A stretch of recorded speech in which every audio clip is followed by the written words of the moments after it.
आपको हिंदी या इंग्लिश के सीन अनसीन पैसेजेस अगर आपको करने में बहुत ज्यादा तकलीफ होती है, आपको समझ नहीं आता उनके बीच बीच के वर्ड्स, कुछ कुछ तो ऐसे वर्ड्स आ जाते हैं जिनको तो आपने कभी सुना ही नहीं रहता है, हिंदी इंग्लिश दोनों में ऐसी प्रॉब्लम है, तो इसको सॉल्व कैसे करें। 10 स्टैंडर्ड में आ गए हैं हम, आप कोई भी स्टैंडर्ड के हो उससे कुछ फर्क नहीं पड़ता, लेकिन अगर आपका जो ये कॉन्सेप्ट है गद्यांश पद्यांश का वो क्लियर रहेगा तो आपका जो 10 स्टैंडर्ड तक का जो इंग्लिश और हिंदी में मार्क्स है उसमें कभी कटेगा नहीं। गद्यांश और पद्यांश 10 मार्क्स कैरी करते हैं, या फिर scene unseen passages 10 marks carry करते हैं। तो इसको सॉल्व कैसे करें, तो इसको सॉल्व करने का एक ही रीजन है,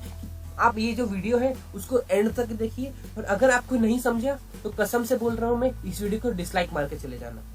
अब पहला पॉइंट ये है कि हमें आ क्यों नहीं रहा है, हमें गद्यांश पद्यांश या फिर सीन अनसीन पैसेजेस आ क्यों नहीं रहे हैं। तो उसका एक ही रीजन है कि आपने कभी प्रैक्टिस ही नहीं की। आप समझते हो हिंदी और इंग्लिश को कि लास्ट के 10 से 12 दिन में हो जाएगा, लेकिन ऐसा नहीं होता। हो तो जाता है हमारे 10 से 12 दिन में, लेकिन उतना अच्छे से कॉन्सेप्ट क्लियर नहीं होता। कौन सा कॉन्सेप्ट, ग्रामर का तो चलो समझो आप कर ही लोगे,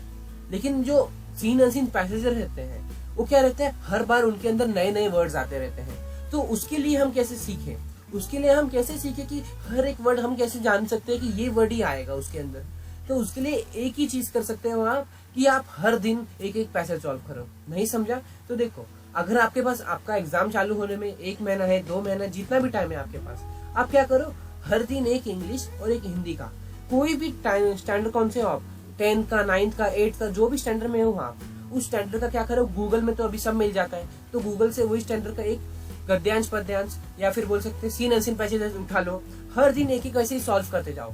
और उसके अंदर से आप नए नए वर्ड्स ढूंढ लोगे। नए नए वर्ड्स कैसे, जो भी वर्ड्स आते हैं उसको क्या करो, उसको पहले आप पढ़ो, नहीं समझता है गूगल पे सर्च करो, किसी से पूछो, लेकिन वो वर्ड को ऐसे मत जाने दो, क्योंकि वो ही वर्ड आपका क्या बनेगा, पावर बन जाएगा। क्योंकि जो गद्यांश पद्यांश है उसमें वर्ड्स कुछ ऐसे रहते हैं जिनके ऊपर ही क्वेश्चन पूछ लिया जाता है, तो इस वर्ड को एक्सप्लेन करो, तो ये सब ऐसा क्वेश्चन पूछ लिया जाता है। तो इस चीज पे आपको ध्यान देना है। अगर 30 दिन तक भी आप ये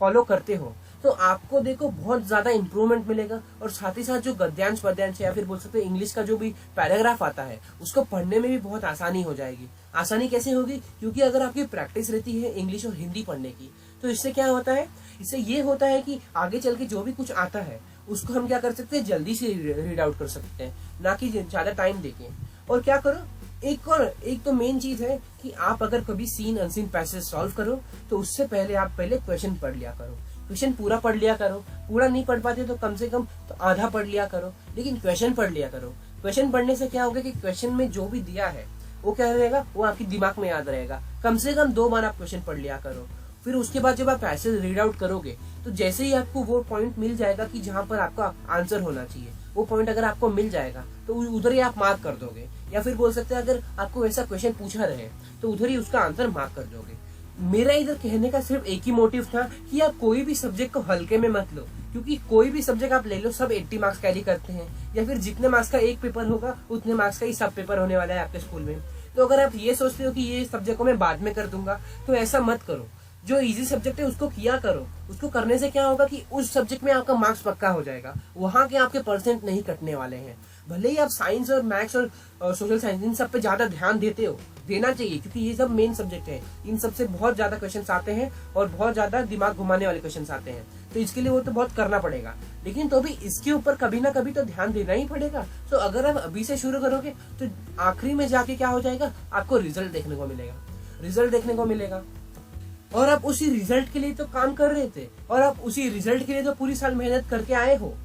तो बस यहाँ मेरा कहने का एक ही मकसद था कि कोई भी सब्जेक्ट हो, चाहे कोई भी हो, उसे आपको हल्के में नहीं लेना है। अगर आपको आता है तो उधर ही कर डालो, उसको पीछे छोड़ना नहीं है कि आगे आके हम करेंगे, ये तो हमारे लिए जल्दी से ही हो जाएगा। इसको करो तो लाइन में तो डालो सब सब्जेक्ट के साथ, ऐसा उसको छोड़ ही दोगे तो फिर अलग हो जाएगा वो, और फिर आपको वो पेपर करने में एग्जाम में दिक्कत होगी। तो बस यही स्टेप अगर आप हर दिन फॉलो करोगे जब तक आपका एग्जाम नहीं आता, या फिर बोल सकते हैं आप सिर्फ 30 दिन फॉलो करो, 21 दिन फॉलो करो तो मैं वही बोल रहा हूँ, करो तो आप अगर 21 दिन फॉलो करोगे तो भी ना कुछ आप नया ही सीखोगे, क्योंकि जो उसके अंदर नए नए वर्ड्स आते हैं, अगर आप नए नए वर्ड्स को छोड़ते हो तो आपको पैसेज करने का कुछ मतलब नहीं है, उससे कुछ नहीं होगा। जो नए वर्ड्स आते हैं अगर आप उसको समझोगे तभी आप पैसेज सॉल्व कर सकते हो। क्योंकि अगर वही सेम वर्ड अगर आपका फाइनल एग्जाम के पैसेज में आ गया तो आपको अगर पहले से क्लियर रहेगा तो क्या होगा, पहले से क्लियर रहेगा तो वो आपको पता रहेगा कि ये पैसेज का जो ये वर्ड है ये मेरे को पता है, और उस वर्ड पे अगर क्वेश्चन आया तो उसका उत्तर भी आप, आंसर भी आप दे सकते हो। तो बस हमारा वीडियो इधर ही खत्म होता है, और अगर आपको ये वीडियो अच्छी लगी तो इस वीडियो को लाइक कीजिए, सब्सक्राइब कीजिए और शेयर कीजिए, और अगर नहीं अच्छी लगी तो डिसलाइक कीजिए, सब्सक्राइब कीजिए और शेयर कीजिए।